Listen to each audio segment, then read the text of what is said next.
Hello everyone, আমি Rishi and welcome you to Mathtive Bengali. আশা করি তোমরা সবাই খুব ভালো আছো। তো আজকে আমরা ক্লাস 7 এর নিজে করি 6.1 ও নিজে করি 6.2 এর প্রত্যেকটা অঙ্ক ডিটেইলে স্টেপ বাই স্টেপ সলভ করব।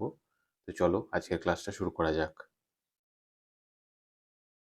নিজে করি 6.1 এর অঙ্কটা কি বলছে দেখো, আমরা বীজগাণিতিক সংখ্যামালা লিখি ও পদগুলি খুঁজি।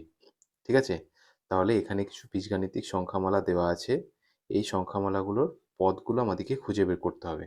ঠিক আছে? এবং তার সঙ্গে চল, ধ্রুবক সংখ্যা ইত্যাদিও আমাদেরকে খুঁজে বের করে লিখতে হবে। তো আমাদের এখানে দেখো, সবথেকে প্রথম বীজগাণিতিক সংখ্যামালাটা কি আছে? 4x। ঠিক আছে? তাহলে প্রথম বীজগাণিতিক সংখ্যামালা হলো আমাদের 4x, সেটা আমরা এই কলমে লিখলাম। এবার দেখো, এই যে 4x বীজগাণিতিক সংখ্যামালায় পদ, অর্থাৎ পদ কতগুলো আছে এখানে? এখানে একটাই পদ আছে, সেটা হচ্ছে 4x। তাহলে পদের জায়গায় কি হবে? 4x। এরপর নেক্সট পদ সংখ্যা, অর্থাৎ এই যে বীজগাণিতিক সংখ্যামালা 4x, এই সংখ্যামালাটিতে কতগুলো পদ আছে? এখানে আমরা দেখতে পাচ্ছি একটাই পদ আছে, সেটা হচ্ছে 4x। তাহলে পদ সংখ্যা কি হবে? এখানে হবে একটি। ঠিক আছে? পদ সংখ্যা হবে একটি। তাহলে এই যে বীজগাণিতিক সংখ্যামালার যদি একটি পদ হয়, তাহলে এই বীজগাণিতিক সংখ্যামালাটা কি হবে? নিশ্চয়ই এক পদই বীজগাণিতিক সংখ্যামালা হবে। সেটাই আমরা লিখবো এখানে, এক পদই বীজগাণিতিক সংখ্যামালা। এরপর নেক্সট আমাদের কি চেয়েছে দেখো, চল, অর্থাৎ এই যে বীজগাণিতিক সংখ্যামালাটা 4x, এই 4x এ কোনটা চল? এখানে তোমরা দেখতে পাচ্ছ 4x আছে, এখানে 4x এ একটা 4 আছে, একটা x আছে। ঠিক আছে? তো যে সংখ্যা যেটা 4 বা 4, এই যে সংখ্যাটা, এটার মান কিন্তু সবসময় 4ই থাকবে। ঠিক আছে? 4 এর মান কোনো সময় 3 হবে না, আবার কোনো সময় 5 ও হবে না। 4 সবসময় 4ই থাকবে। 4 মানে আমরা 4টেই বুঝবো। কিন্তু এই যে x দেখছো না, এই x টা সময়ের সঙ্গে পরিবর্তিত হবে। তাহলে যেই অংশটা সময়ের সঙ্গে পরিবর্তিত হবে, সেই অংশটা হবে আমাদের চল। ঠিক আছে? তাহলে চলে কি হবে? চলে হবে x। আর এই যে 4 যেটা দেখতে পাচ্ছ তোমরা 4, সেটা হবে ধ্রুবক সংখ্যা। ধ্রুবক সংখ্যা মানে কি? ধ্রুবক মানে হচ্ছে এমন একটা কোয়ান্টিটি যেটা সময়ের সঙ্গে পরিবর্তনশীল নয়। সেটা সবসময় কনস্ট্যান্ট একই থাকবে। ঠিক আছে? এরপর নেক্সট আমাদের বীজগাণিতিক সংখ্যামালাটা কি দিয়েছে দেখো, 3x + 1। সেটা আমরা লিখব 3x + 1। ঠিক আছে? তাহলে 3x + 1 এ এখানে পদ কি আছে? 3x এবং 1। এখানে দুটি পদ আছে, একটি হচ্ছে 3x এবং অপরটি হচ্ছে 1। তাহলে পদ কি হবে? 3x, 1। ঠিক আছে? এখানে দুটি পদ আছে, তাহলে পদ সংখ্যা কি হবে? 2টি। তাহলে এই বীজগাণিতিক সংখ্যামালায় যদি 2টি পদ থাকে, তাহলে বীজগাণিতিক সংখ্যামালাটা কি হবে? দ্বিপদী হবে নিশ্চয়ই। দুটি পদ থাকলে দ্বিপদী। ঠিক আছে? দ্বিপদী সংখ্যামালা এটা। আর এখানে চল কি হবে? এই দেখো, এখানেও একটা x আছে, তার মানে x টা হবে চল, যেটা সময়ের সঙ্গে পরিবর্তনশীল। তাহলে চলের জায়গায় কি হবে? x। এবং কনস্ট্যান্ট কি হবে? ধ্রুবক সংখ্যা কি হবে? এখানে দেখো দুটি সংখ্যা আছে, একটা হচ্ছে 3, অপরটা হচ্ছে 1। তাহলে এখানে দুটি ধ্রুবক সংখ্যা হবে, সেটা একটা হবে 3, অপরটা হবে 1। তাহলে 3, 1। ধ্রুবক মানে কি? ধ্রুবক মানে যেটা সময়ের সঙ্গে পরিবর্তনশীল নয়। ঠিক আছে? সেটা কোনো সময় চেঞ্জ হবে না। এরপর নেক্সট সংখ্যামালাটা আমাদের কি আছে? 2x + 1। সেটা লিখবো আমরা এখানে 2x + 1। এখানে কতগুলো পদ আছে? দুটি পদ আছে, একটি হচ্ছে 2x, অপরটি হচ্ছে 1। তাহলে 2x, 1। এখানে পদ সংখ্যা হবে দুটি। যদি বীজগাণিতিক সংখ্যামালায় দুটি পদ থাকে, তাহলে সেই বীজগাণিতিক সংখ্যামালাটা কি হবে? দ্বিপদী। ঠিক আছে? দ্বিপদী বীজগাণিতিক সংখ্যামালা। এরপর চল কি হবে? এখানেও দেখো একটাই লেটার আছে, সেটা হচ্ছে x। তাহলে x টা হবে চল, যেটা সময়ের সঙ্গে পরিবর্তনশীল। আর ধ্রুবক সংখ্যা কি হবে? এখানে দেখো 2 আর 1 ধ্রুবক আছে, তাহলে 2, 1। ঠিক আছে? এরপর নেক্সট বীজগাণিতিক সংখ্যামালাটা কি? 6p - 1। তাহলে 6p - 1 এ কতগুলো পদ আছে? দুটি পদ আছে, একটা হচ্ছে 6p এবং অপরটা হচ্ছে 1। তাহলে 6p, 1। এখানে দুটি উম, পদ আছে।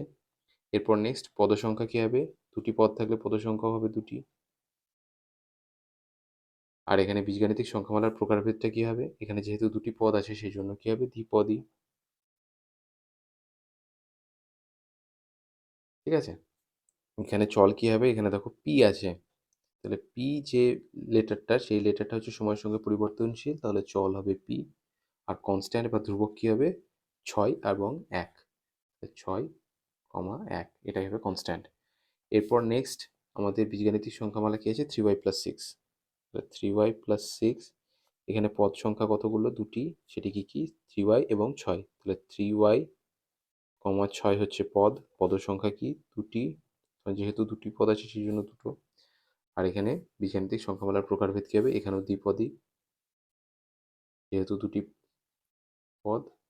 আর এখানে চল কী হবে? এখানে দেখো y আছে, তাহলে চলের জায়গায় আমাদের হবে y, এবং ধ্রুবক সংখ্যা কী হবে? 3,6। আর এই ছকটাই হয়ে যাবে আমাদের নিজে করি 6.1 এর উত্তর। এরপর নিজে করি 6.2 এর অঙ্কটা কি বলছে দেখো, এখানে দুটি বীজগাণিতিক সংখ্যামালা আছে, প্রথমটি হচ্ছে 2x+1 এবং দ্বিতীয়টি হচ্ছে 3y+6।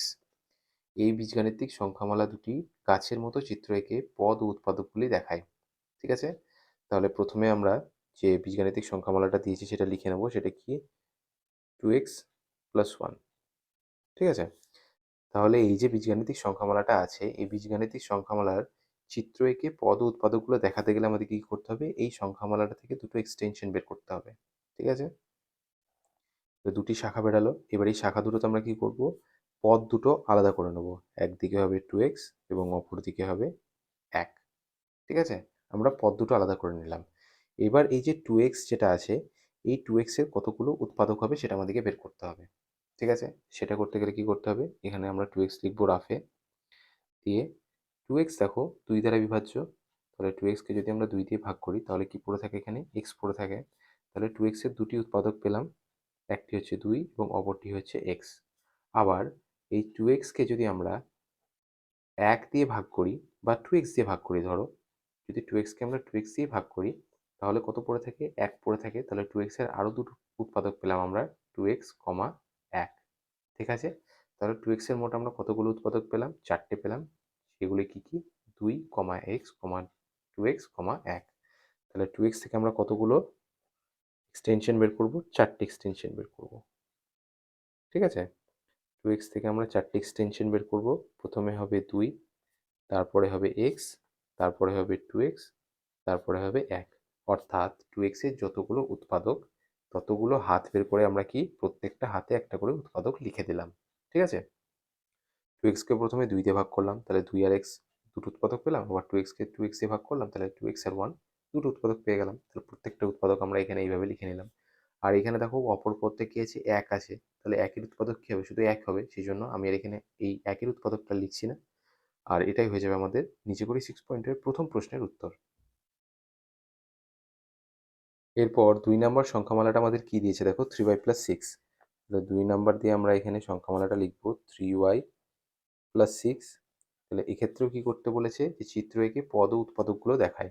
তাহলে এখানেও দেখো দুটি পদ আছে, সেই জন্য দুটো এক্সটেনশন বেরোবে, একদিকে হবে 3y এবং অপর দিকে হবে 6। তাহলে প্রথমে 3y যে পদটা আছে এই পদের উৎপাদকগুলো আমরা বের করব, রাফে কাজ করব, সেই জন্য 3y লিখবো এখানে। দেখো 3y কে যদি আমরা 3 দিয়ে ভাগ করি তাহলে কি পড়ে থাকে? y পড়ে থাকে।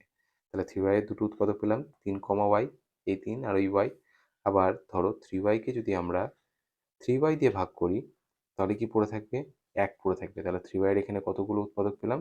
দুটি উৎপাদক পেলাম, সেই দুটি কি 3y, 1।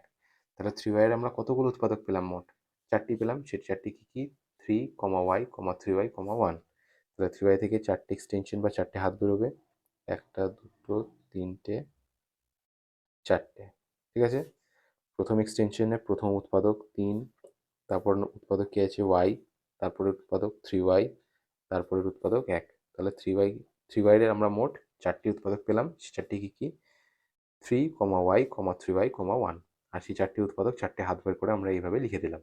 ঠিক আছে, এর পরের পদটা আমাদের কি আছে? 6। তাহলে 6 এর উৎপাদকগুলো আমাদেরকে বের করতে হবে, সেটা করার জন্য আমরা রাফে 6 লিখলাম। দেখো 6 জোড় সংখ্যা 2 দ্বারা বিভাজ্য, তাহলে 6 কে 2 দিয়ে ভাগ করলে হয় 3। তাহলে 6 দুটো উৎপাদক পেলাম, 2, 3। আবার 6 দেখো 6 দ্বারা বিভাজ্য, 6 কে 6 দিয়ে ভাগ করলে কত হয়? 6, 1 কে 6। তাহলে 6 এর আরও দুটো উৎপাদক পেলাম, 6, 1। তাহলে 6 এরও 4টে উৎপাদক, 6, 1, 2, 3। তাহলে 6 থেকেও 4টে হাত বেরোবে, 1টা, 2টো, 3টে, 4টে। একটা হবে 6, অপরটা হবে 1, তারপরটা হবে 2, তারপরটা হবে 3। ঠিক আছে, আর এটাই হয়ে যাবে আমাদের নিজে করি 6.2 এর 2 এর দাগের প্রশ্নের উত্তর। ক্লাস 7 এ নিচে করি 6.1 ও নিচে করি 6.2 এখানে এসে চলো, যেখানে আমরা নিচে করি 6.1 ও নিচে করি 6.2 এর প্রত্যেকটা অঙ্ক ডিটেইলে স্টেপ বাই স্টেপ সলভ করলাম। যদি তোমাদের ক্লাসটা ভালো লেগেছে প্লিজ লাইক করো, নিজের ক্লাসমেটসদের সঙ্গে শেয়ার করো আর অবশ্যই সাবস্ক্রাইব করো। Thank you.